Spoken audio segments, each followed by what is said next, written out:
Well, joining me now from our Bristol newsroom is the doctor and broadcaster Phil Hammond, who's also a Vice President of the Patients Association. Good evening to you. Good evening. He says this is a fair deal, but if, and there's no sign of a resolution at the moment, if that remains the case, what happens next?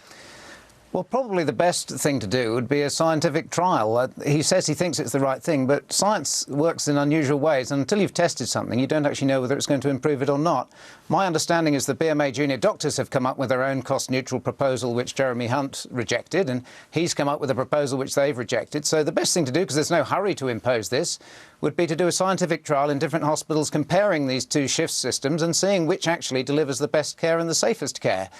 Part of this dispute has been about science all the way from the beginning, how doctors feel Jeremy Hunt has misinterpreted the mortality data, drawn the wrong conclusions from it, uses outdated stroke data, gained access to the data on mortality rates before it was published, which is actually against the scientific method.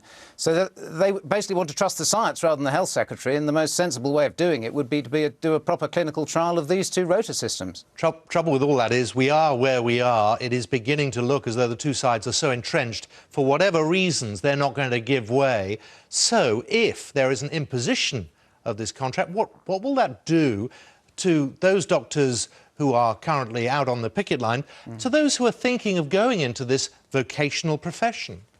Well, we already know that numbers in applying to medical school has dropped off, and people going into higher specialist training, taking a break from their junior doctor years, a lot of them are actually taking career breaks or not coming back to the NHS, so already it's had an effect.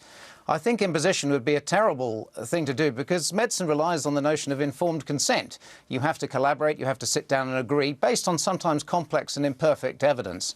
And the NHS relies on a huge amount of fairly fragile goodwill. Most doctors and nurses work far more hours than they're actually paid or logged for. And if that goodwill was to go, which is what would happen, I think, if a contract was imposed, it would have a tragic effect on the NHS. Ultimately, this has to be sorted out by talking, but on both sides. They have to keep negotiating, I think. But if the government need to recognise two things. The first thing is they need to start talking, I think, monetary sense. The idea that you can have a 7-day NHS without any extra funding is nonsense. We already provide a 7-day emergency NHS and a 5-day routine NHS. The government has pledged to provide a 7-day routine NHS, which means 40% more routine work at weekends without any extra resources or staffing. That's just basically Huntonomics. Nobody actually believes that that is possible. So if the government were to admit that you could only have a truly 7-day NHS with proper funding, truly 7-day funding, then I think a lot of these issues would be resolved fairly quickly. You have to say the mood music at the moment would suggest the government aren't going to do that. I'm just wondering, at the moment, of course, huge public support for the junior doctors. But in real life terms, very few people are affected by what they're doing. 2,500 patients in a population of 64 million. But if the strikes go up a notch and, say, other services, including accident and emergency, become affected, do you think public support may just change a bit? I think it might. With my Patients Association hat on, I would strongly advise junior doctors not to go for an all-out strike. I think, you know, already when you do a routine, when you don't do routine work, there's a risk that patients in that grey area between routine and emergency could suffer, and that's a very real risk. I think of pulling out of emergency care would pose very real risk to patients, which I wouldn't advise.